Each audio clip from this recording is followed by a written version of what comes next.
வணக்கம். தினம் ஒரு திருக்குறளின் விளக்கத்தை கற்றுக்கொள்வோம். அதிகாரம் கல்வி. நாம் எதை காலம் காலமாக நம்முடைய கல்விக்கும் நம்முடைய வாழ்க்கைக்கும் பயன்படுத்தியே ஆகணும் அப்படின்னு நம்முடைய வள்ளுவர் சொல்றாங்க. வாங்க பார்க்கலாம். எண்ணென்ப ஏனை எழுத்தென்ப இவ்விரண்டும் கண்ணென்ப வாழும் உயிர்க்கு. எண்ணென்ப எண்களை கொண்ட கணிதமும் கணக்கும், ஏனை எழுத்தென்ப எழுத்துக்களை கொண்ட வரலாறு, இதிகாசம், காவியம், புராணம், நம் பள்ளியில் படிக்கக்கூடிய பாடங்கள், இவை அனைத்துமே நம் வாழ்க்கைக்கு இரண்டு கண்கள் போன்றது.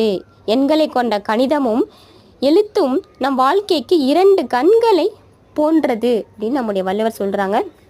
உதாரணத்துக்கு, நம்ம ஒரு கடைக்கு போகிறோம், நமக்கு கடலை மிட்டாய் தேவைப்படுது. எப்படி கேட்போம்? அண்ணா, எனக்கு 2 கடலை மிட்டாய் கொடுங்க. அப்போது அந்த இடத்துல எண்களை கொண்ட இரண்டும் எழுத்துக்களை கொண்ட கடலை மிட்டாயும் ஒரே நேரத்தில் நாம் பயன்படுத்துகிறோம். இதைத்தான் நம்முடைய வள்ளுவர் 5ஆம் நூற்றாண்டிலேயே நமக்கு விளக்கியிருக்காங்க. பிடிச்சிருந்துச்சுன்னா உங்கள் ஃப்ரெண்ட்ஸ் அண்ட் ஃபேமிலிக்கு ஷேர் பண்ணுங்கள், சப்ஸ்கிரைப் பண்ணுங்கள். Thank you friends.